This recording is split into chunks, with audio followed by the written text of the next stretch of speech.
Profe, buenos días. Hola, señorita Lorena, ¿cómo estás? Bien, sí, señor. Profe, buenos días. Hugo, buenos días.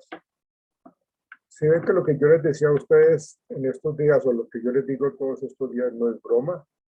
Ayer, no sé si ustedes ven noticias, pero por Chapinero descubrieron muchas fiestas clandestinas, mucha gente rumbeando, y eso salen todos frescos y rumbean y se sienten en sus salsas, el tapabocas lo llevan en el cuello o en la cabeza, pero nunca tapando ni nariz ni boca, ¿sí?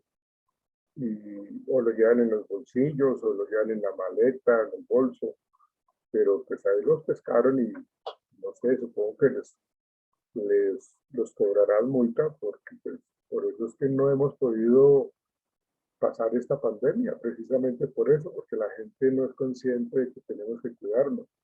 Y los jóvenes, los muchachos, señoritas y caballeros, eh, consideran de que pues no les va, a ellos no les pasa. Pues resulta que en los últimos casos se han encontrado personas más jóvenes que han adquirido el COVID y como lo tienen, entonces el COVID se sigue transmitiendo y por eso llegan a la casa de una manera muy responsable con el COVID y se lo transmiten a los papás, a los abuelos, a los tíos, a las tías. Y por eso es que se vuelve a subir el, eh, que las camas UCI estén ya casi sin terminar. Entonces, cuando yo les digo todas estas cosas, pues la verdad no es llover sobre mojado, sino es de verdad entender de que si nosotros fuésemos un poco más conscientes y más responsables, seguramente ya estaríamos mejor con respecto a que no existieran tantas cuarentenas, tantas restricciones, tanto pico y cédula y todo esto que no se ha podido, no se ha podido dejar de lado porque precisamente no somos responsables. ¿Cuándo será que aprendemos? A veces uno dice que hasta cuando no le toca la muerte de un ser querido, ahí sí no reaccionamos, ahí sí no, ahí sí como que no, caramba, tenemos que reaccionar. Por eso es que yo les digo las cosas, pero eso tiene un trasfondo eh, de valor y de importancia. Estamos hablando de la vida de nosotros, de la vida de los más cercanos a nuestros corazones. Entonces, pues, ahí les paso ese dato para que si ustedes de pronto tienen tantos deseos de salir a bailar o algo así, pues nos contengamos un poquito. O si ustedes conocen gente que de pronto tienen ese tipo de conducta de irresponsabilidad, pues también que les llamen la atención, que les hagan las orejas, porque no están siendo responsables. Bien, muchachos. Entonces, vamos a comenzar. Catherine Meneses, ¿ya estás allí? Sí, señor. Comenzamos contigo, Catherine. ¿Vas a Bueno, compartir pantalla? no, señor. Ah, bueno, ok, listo, dale. Bueno, pues, entonces, bueno, Activas tu cámara, por favor. bueno, pues, ya. Dale. Bueno, Alfred Albert nació en 1870 en Viena. Fue el segundo hijo de una familia de 4 hombres y 2 mujeres. Su padre era comerciante de cereal y eran una de las pocas familias judías del pueblo. Albert, después de ver ¿qué se llama eso? La protesta contra el aislamiento judío, tuvo que convertirse al cristianismo. También nos cuenta que cuando él era pequeño era muy enfermizo y sufrió una enfermedad llamada raquetismo, la cual es el ablandamiento y debilitamiento de los huesos de los niños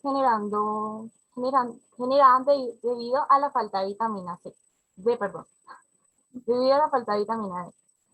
También nos cuenta que el recuerdo más temprano que él tiene es cuando tenía 2 años, que fue cuando su hermano mayor lo vendó totalmente, dejándolo sin ningún tipo de movilidad mientras él andaba libremente. sin hacer nada. También nos cuenta que a la edad de 5 años escuchó como un médico le decía a su padre que por la neumonía que él tenía era muy seria y que probablemente iba a morir. Pero gracias a la segunda opinión de un doctor, recibió tratamiento y pues se curó. Él también, después de esta enfermedad, a los 4 y 5 años, o los 4 o 5 años, perdón, sufrió dos accidentes, lo atropellaron dos veces, y él dice que después de haberse enfrentado a la muerte, ya no le tiene miedo a ella y que se quería convertir en médico. Después de esto, con ver el coraje con el que estimulaba a sus pacientes, él decidió, bueno, superó sus dificultades físicas y se volvió más activo en los deportes y se volvió popular con sus compañeros de clase. También compensó sus desventajas tempranas en el área académica, convirtiéndose en un prodigio de la matemática, ya que solucionaba problemas tan rápidamente como se los ponía. A través de la vida, Albert amó mucho la música, ya que siempre asistía a todos los conciertos y cantaba con una voz de tenor que algunos pensaron que lo llevaría a ser cantante de ópera. Albert se casó con una migrante rusa, quien era miembro de la inteligencia y cuyas ideas eran mucho más liberales que las de Australia en ese momento. Indudablemente, ella influyó en Albert para que denunciara las restricciones tradicionales que las mujeres tenían en ese entonces. Albert dirigió un estudio en el cual encontró que las mujeres exitosas con frecuencia tuvieron madres con carreras. Bueno, también empezó a practicar como oftalmólogo para convertirse más tarde en médico general. Estaba interesado en la contribución de los factores psicológicos a la enfermedad y a su cura, pero no limitó su práctica a la psiquiatría sino hasta 1910. También estuvo en un grupo de enfermedades, en un grupo ocupacional, durante la Primera Guerra Mundial. Albert sirvió como médico en el ejército austriaco, tratando la neurosis de guerra, que después fue llamada como neurosis por bombardeo. En 1911, Fred rompió con Albert, ya que era incapaz de reconciliar las contribuciones teóricas de Albert con las suyas propias. Fred cuestionó la capacidad intelectual de Albert y lo acusó de fracasar en el reconocimiento de la importancia del inconsciente y, por lo tanto, errando fundamentalmente el punto del psicoanálisis. Albert, por su lado, consideraba a Fred como un niño malcriado, quien nunca había podido superar su autoindulgencia de la niñez y quien se aferraba a la autoridad como defensa. El énfasis de Albert sobre las tendencias innatas hacia el interés social y sobre el enfoque holístico de la personalidad es un precursor histórico del concepto humanístico de los psicólogos como la autorrelación. Su énfasis del crecimiento y del libre albedrío es una fuerza positiva a la actitud determinista de Fred. Podríamos decir que Albert defendió el papel del alma o del sí mismo en la teoría psicológica. A lo largo de la historia, subconsecuente de la historia de la personalidad, la influencia de Albert es clara. Su énfasis en toda la persona se refleja en el trabajo de Alford, Maslow y Roger. Su atención al contexto social se repite en el trabajo de Horney y los psicólogos sociales modernos. Algunos conceptos alderianos se han vuelto tan populares que parecen más el sentido común que la teoría psicológica. Por ejemplo, el complejo de la inferioridad. Bueno, ahora les voy a hablar sobre esfuerzo desde la inferioridad hasta la superioridad, que fue lo que hizo Albert. El motivo fundamental de la teoría de Albert es el esfuerzo en sí para moverse a una mejor manera de vivir. La lucha toma diferentes formas a diferentes personas y parece imposible para algunos los que se resignan a la derrota. Alfred Albert, aunque él pudiera no haber originado este término popular, para Albert la motivación básica humana es forzarse, desde una situación sentida como menor hacia una situación mayor, de un sentimiento de inferioridad hasta la superioridad, perfección y totalidad. Este es un proceso disparado por la insatisfacción de los sentidos como menor. Las ideas evolutivas de Albert acerca del esfuerzo por mejorar. ¿Qué es este sentimiento de menos? Toda la gente empieza la vida como lactante. Se sienten inferiores y desamparados debido a que su supervivencia depende de los demás, con el desarrollo y el sentido de cada persona lo que es negativo, y lo que podría ser más positivo emerge de una manera única y personal. Estas 5 etapas del pensamiento de Albert son más o menos sinónimas y conforme se esforzaba por describir el desarrollo de la personalidad con más presión, culminando en su descripción final el esfuerzo por lograr la perfección. Albert estableció más de 50 clínicas de ayuda a niños en Viena y en otras partes de Europa. Se reporta que se han pateado con gran éxito y aún en casos difíciles los cirujanos le pedían que calmara a sus jóvenes pacientes y era especialmente exitoso con los pacientes de depresión. Albert escribió mucho y publicó más de 300 artículos y libros. Su reputación se extendió internacionalmente y dio conferencias tanto en Estados Unidos como en Europa. Muchos europeos durante los tiempos políticamente turbulentos anteriores a la Segunda Guerra Mundial decidieron irse a Estados Unidos. En 1935 impartió clases en el Long Island College of Medicine. En 1937, a la edad de 67 años, murió de problemas cardíacos sin haber antecedentes y después de una edad adulta saludable, mientras daba una serie de conferencias en Escocia. Albert reconoció que su teoría resultó de sus propias experiencias de vida. Es fácil como un chico enfermo y diagnosticado como un caso terminal aspiraría a ser médico y describiría el vencimiento de los derechos físicos como una fuerza motivacional. La psicología individual de Albert ofrece perspectivas sobre la psicohistoria y la psicobiografía, que más que el psicoanálisis reconocen la influencia mutua del individuo y la sociedad. Albert tuvo más que ofrecer la teoría de Freud. Explicada por el hombre que sufría de sentimientos de inferioridad, desarrollaría una teoría científica sobre la superioridad de la herencia y por qué el hijo menor desarrollaría un estilo humorístico y aún en su serio trabajo científico. Su teoría. La teoría de Albert, en contraste con la teoría de Freud y Hume, pone énfasis en la lucha constante de los individuos por mejorar sus vidas.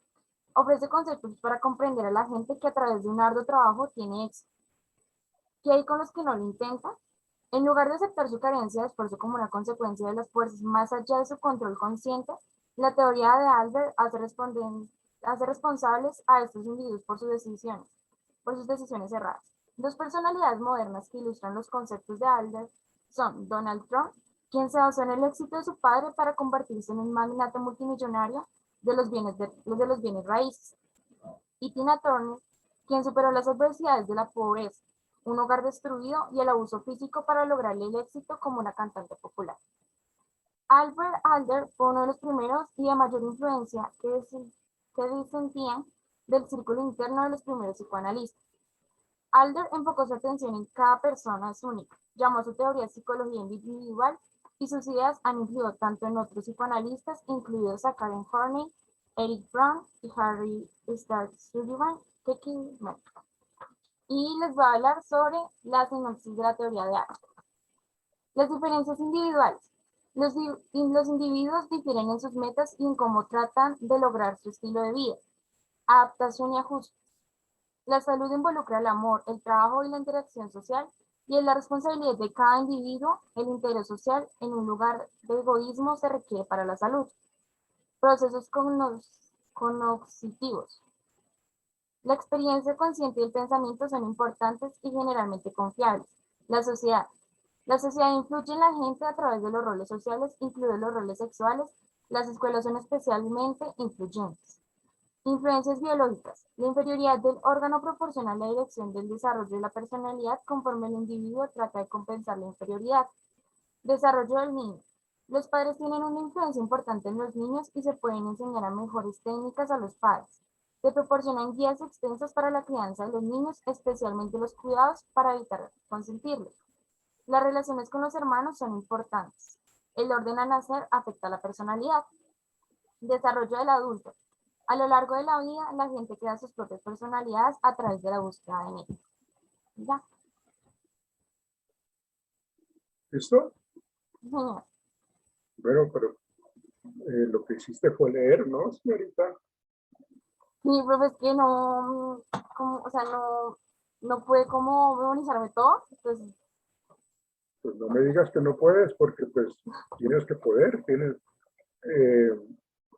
la manera como tú asumes las cosas habla mucho de ti. Entonces quedo yo muy asombrado como la manera como lo estás asumiendo, porque la verdad te pasaste fue leyendo. Y al leer, pues lógicamente dejas de explicar temas muy importantes de la teoría de Albert Adler, que para mí es uno de los teóricos de la personalidad bastante interesante y que le da una relevancia al enfoque de la vida social del individuo. Como tú lo mencionaste, pero lo mencionaste muy por encima, ¿sí? Voy a retomar un poquitico, pues precisamente algunas cosas que tú no asumiste, precisamente para poder entender por qué el complejo de inferioridad lo estaba planteando Alfred en su teoría. Resulta que cuando nosotros tenemos una vida o desarrollamos nuestra vida en un ambiente rico, en un ambiente de mucho estímulo, de mucho reconocimiento, de mucha alegría, de mucha atención por la gente que nos rodea, entonces pues lógicamente pues no vamos a tener como muy marcado este complejo de inferioridad. Ahora, si nosotros nacemos y nuestros primeros años de vida están marcados por el aislamiento, por la tristeza, por las dificultades de la vida familiar, porque de pronto carecemos de muchas cosas y siempre pues no tenemos el derecho a absolutamente nada. Entonces, esos primeros años de vida de la infancia pues generan el complejo de inferioridad. Al parecer, digamos que esas diferencias marcan mucho la personalidad de un individuo. Tanto así que cuando uno vive experiencias muy traumáticas, muy negativas, hablamos nosotros de de la necesidad de ser competitivo, de la necesidad de salir adelante. Entonces, nosotros tenemos, si queremos ser alguien en la vida, tenemos que motivarnos para salir adelante. Entonces, esta es la lucha para superar ese complejo de inferioridad. Si nosotros asumimos una serie de comportamientos muy en la infancia y en la adolescencia como muy limitados, pues seguramente no vamos a lograr superar ese complejo de inferioridad. Entonces, Alfred Adler le da mucha importancia a unos tipos psicológicos de la personalidad y él los denominó como el primero, como el dominante, y es la persona que en su afán por superar entonces quiere pasar por encima de todo el mundo, en el afán por obtener lo que él quiere, rompe las normas, rompe las reglas, viola las normas para obtener siempre los mejores resultados para él.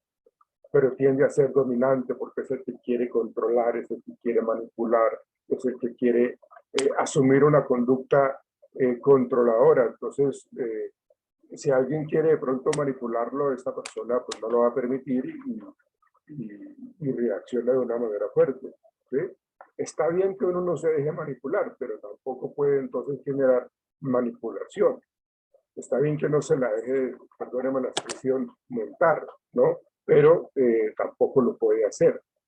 Y la personalidad tipo dominante que plantea Alfred Adler es ese tipo de comportamientos y que han estado generándose en la infancia. Para Adler esta primera etapa de vida es supremamente importante para el desarrollo de la personalidad. Hay otro que es el de evitativo, y es la persona que no quiere asumir ningún tipo de compromisos, de responsabilidades, de nada, simplemente se queda ahí como que evitando responsabilidades. Es la persona que más bien como prefieres como recibir, ¿sí? Y no dar, ¿no? Son los que llaman los obtenedores porque obtienen todo, pero no son dadores. No les gusta dar, no les gusta asumir ningún tipo de compromiso ni nada, prefieren evitar. Para yo no sentirme evaluado, para yo no sentirme castigado, prefiero no asumir nada. En la medida que yo menos asuma compromisos, responsabilidades, pues menos me van a regañar o menos me van a llamar la atención. Pero resulta que eso, pues también cuando se pasan los límites, cuando yo no asumo ningún tipo de responsabilidad, pues tampoco eso está viéndose de una manera adecuada. Entonces esa situación de ser totalmente como evitativo, pues genera también pues negligencia. Entonces, Fíjense cómo Adler, en los tipos de personalidad, los tipos psicológicos de personalidad, está planteando el tipo dominante, el tipo evitativo, y él menciona otro que es el tipo erudito. Entonces son aquellos que tienden a ser sensibles, que han desarrollado siempre una concha a su alrededor pues para protegerse también, deben apoyarse constantemente en los demás para tratar de solventar sus propias necesidades, para tratar de minimizar sus dificultades. O sea, como que esa parte de la sensibilidad en ellos sale de una manera muy constante, permanente, ¿no? Los eruditos, en este caso que plantea Adler, como son muy sensibles, pues entonces pues, tienden a ser bajos en energía, ¿no? O sea, son como bastante negligentes en muchas cosas, se hacen dependientes de sujetos o de personas mucho más fuertes.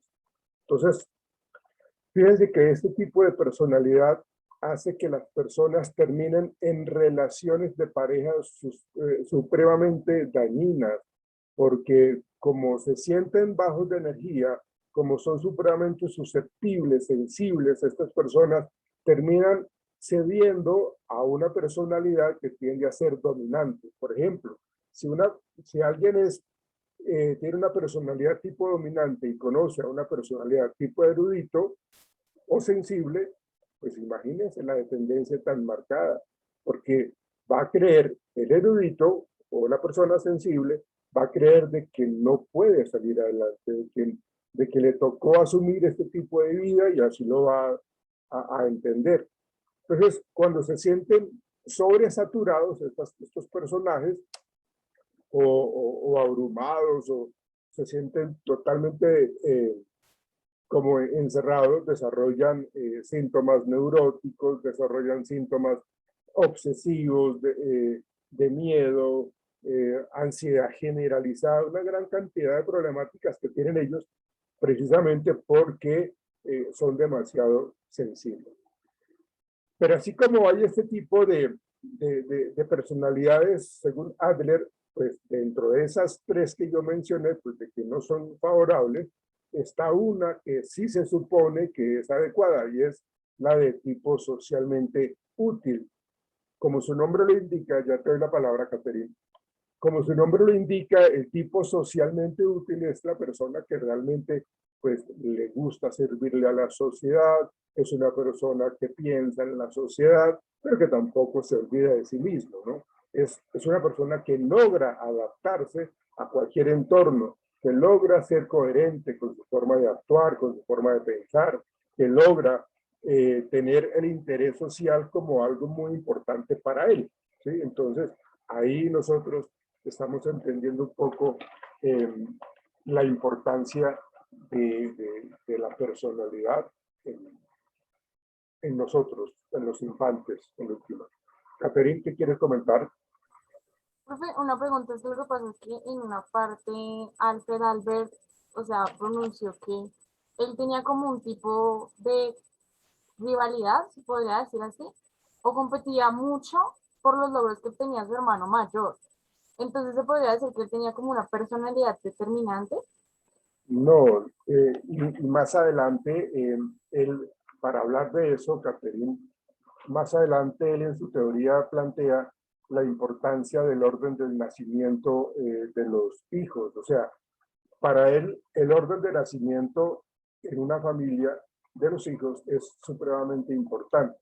Entonces ellos tienen una serie de características allí. O sea, cuando hablamos nosotros del hijo único, el hijo único pues tiene una serie de privilegios porque es el centro de atención, todo el mundo lo consiente, todo el mundo lo cuida, todo el mundo está pendiente, no comparte juguete, no comparte ropa, no comparte absolutamente nada. El hijo único pues desarrolla un tipo de personalidad mucho más extrovertida porque pues ha sido siempre el centro de atención, ¿sí? Es mucho más sociable, puede ser más sociable eh, porque pues le gusta compartir en la vida social, ¿sí? Pero al estar también solo, también genera una serie de dificultades en esa condición de su vida misma, ¿no? Ese hijo único es, cuando crece, empieza a ser un poco egoísta, empieza a ser un poco difícil sus relaciones interpersonales. ¿Por qué? Porque siempre fue el centro de atención. Y nadie, absolutamente nadie, va a querer perder esos privilegios. Por el contrario, quiere mantenerlos.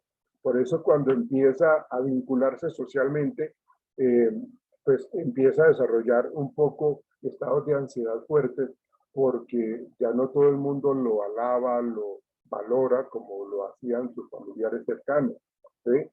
Entonces, él quería siempre ser el centro de atención, pero el mundo, la sociedad le dice, no, no caballero, no señorita, eso no es así. Usted tiene que también aceptar de que así como usted tiene derechos, nosotros también tenemos derechos, así como nosotros tenemos deberes, usted también tiene deberes. Entonces, el ser hijo único tiene sus ventajas, pero también lógicamente tiene sus desventajas.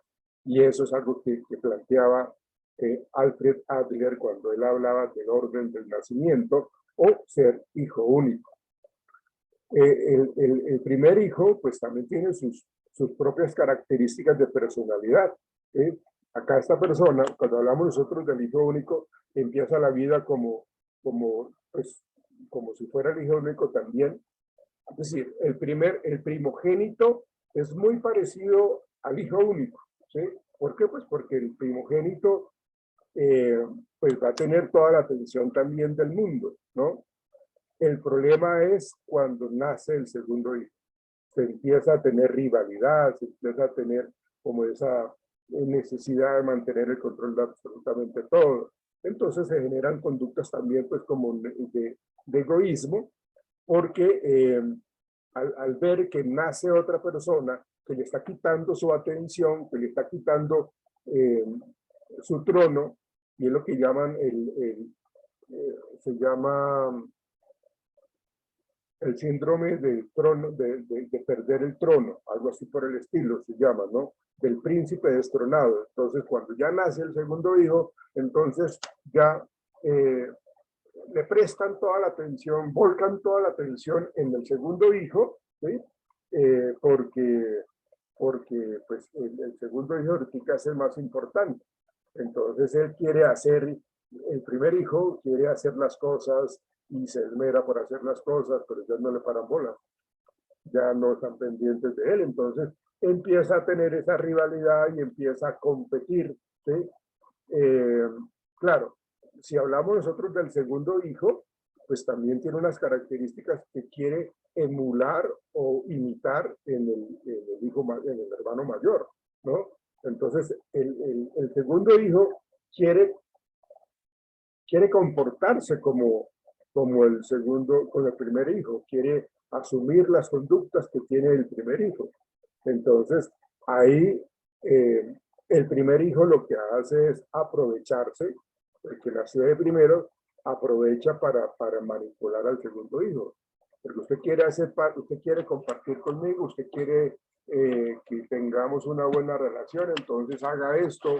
Y como el segundo hijo quiere, o el hermano, quiere tener pues como la atención también del hijo, entonces pues lógica del primer hijo, o sea el hermano mayor, entonces pues lógicamente pues va a terminar cediendo a todos esos caprichos.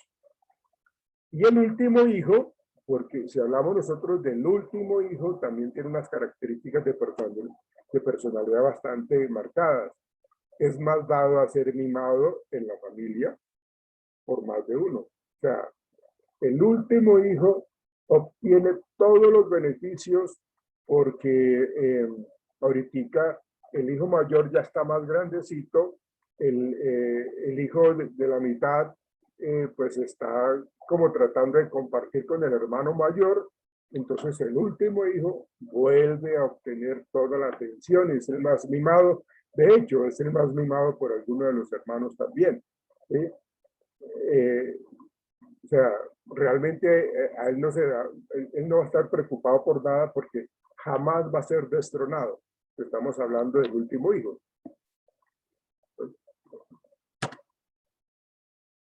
si estamos hablando del ser destronado, ¿no? Entonces, realmente,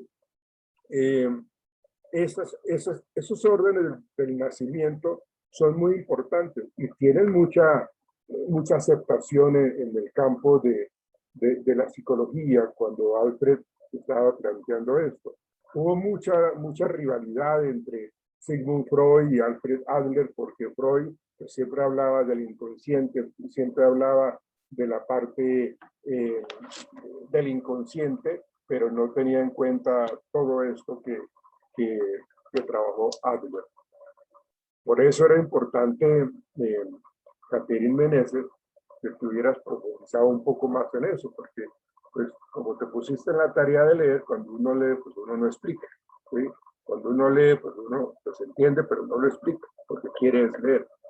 Entonces, me dejas asombrado, señorita Catherine, porque siempre he tenido una percepción muy importante y muy buena con respecto a tu compromiso con lo que tú estás estudiando. Gracias, Catherine, muy amable. Seguimos con, ya les digo, permítanme, Nicolás Moreno. Seguimos contigo, Nicolás. Buenos días. ¿Qué hermano? Buenos días. Buenos días. A mí me tocó Erik Erikson, que es un psicoanalista que nació... Erikson, perdón, Nicolás, ¿vas a compartir en pantalla o no? No, no, Okay. señor. Ok, listo, dale, vale. Vale, sí, señor.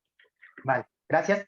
Okay. A mí me tocó con Erik Erikson, que es un Sí. psicoanalista que nació el 15 de julio de 1903 y murió el 12 de mayo de 1994. Él Ajá. sufría de una entidad de crisis por culpa del papá, porque el papá lo había abandonado antes de nacer y pues lo único que dejó fue el apellido Honkis. Y pues el señor Honkis, él sufrió como, ¿por qué hice yo? ¿Qué por qué me abandonó? ¿Qué ahora qué hago? ¿Quién soy yo? Y pues su padrastro se volvió como su papá biológico. El problema fue que su segunda caída y crisis fue el rechazo. Como se sabe que el señor Eric, la mamá es judía, pues entre comillas, la comunidad judía lo rechazaban y los alemanes también. Y el problema era que el señor Eric era mono con ojos azules. Y pues con tanta crisis de identidad, pues él era muy descartado con su arte. Pues él dijo como, no, pues yo me voy y viajó por Europa y estudió en dos instituciones, en dos colegios de artes. Y pues no le fue tan mal porque hizo su presentación en una galería de teatro en Múnich. Perdón, en Múnich. Y pues a los 25 años conoció a una de las personas que la influyó para seguir de psicoanalista, llama Anna Freud. Anna Freud. Perdón si no pronuncio bien el apellido. Anna Freud. Perdón. Y su hija su hija lo analizó por 3 años al señor. Nicolás, apagaste tu micrófono, Nicolás. Perdón, lo siento. Y él se desarrolló más de psicosocial de niños. Pero repite porque solamente te escuchaste tú. Repite un poquito. Perdóname. Es solamente que me estabas llama. hablando. Dale. Perdóname. Y él se desarrolló más. Otra vez, Nicolás, colocaste tú. Nicolás, ¿qué pasa, mano? Perdón. Perdón. Perdóname. Ahora sí, perdón por la... Y en 1993 los nazis comenzaron con sus amenazas y el señor Eric se tuvo que ir de Cundinamarca a Estados Unidos y pues ahí comenzó a hacer como su nueva vida, entre comillas, y se cambió su nombre, su apellido como Erickson. Erickson, como ahora es reconocido últimamente. Y él comenzó a trabajar con personas de diferentes culturas, con personas de especialización de problemas con la cabeza. ¿Y qué? Perdóname. y llegó a estudiar como profesor en Harvard, en la Universidad de Harvard, como psicólogo, como psicosocial de niños, como niños, y ya vamos a llegar a tomar el tema de lo más importante que él hizo y cómo fue reconocido. Él llegó a trabajar con los soldados de la Segunda Guerra Mundial, que fueron los que sufrieron de traumas, de problemas psicológicos y etcétera. ¡Ay, fue puta, se me apagó! ¡Ay, no, pues! No, no se le ha apagado, ahí está. Ay, muchacho. No, Nicolás, no se le ha apagado, ahí lo escuchamos. Ahí sí se le escuchó y se le entendió clarito todo lo que digo.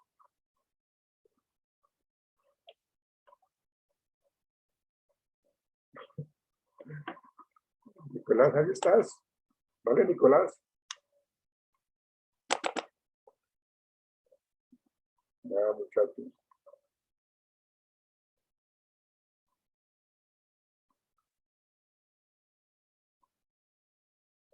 ¿Qué hacemos, Nicolás? Ahora sí ya se retiró. Pero vamos a ver si va a ingresar nuevamente.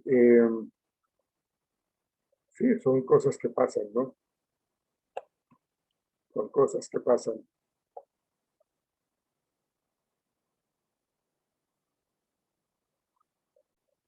Erik Erikson, pues es un neopsicoanalítico muy seguidor de Sigmund Freud, pero lógicamente él cuestionaba muchísimo las teorías sexuales o las etapas psicosexuales que estaba planteando Sigmund Freud. Si ustedes quieren, investiguen un poco sobre las etapas psicosexuales de Sigmund Freud. Erik Erikson se centró más que todo un poco más en los estadios psicosociales. O sea, si Freud hablaba de las etapas psicosexuales, Erik Erikson enfatizó en los estadios o en las etapas psicosociales. Psicosociales, no psicosexuales, sino psicosociales. Y él las dividió, o sea, él dividió toda la existencia de la persona en 8 etapas, ¿no? Entonces esas 8 etapas van desde, pues lógicamente desde la infancia, recién nacido, hasta una etapa de los años dorados, ¿no? Entonces hay una gran cantidad de cosas allí para entender. Ya está ingresando Nicolás Moreno, pero pues creo que vamos a terminar por ahí porque ya se me terminó el primer corte. Entonces vamos a terminar y más bien ya ahorita ingresamos con él inclusive para que él nos hable de las 8 etapas psicosociales que Erikson planteó. Ya lo volvemos a ver.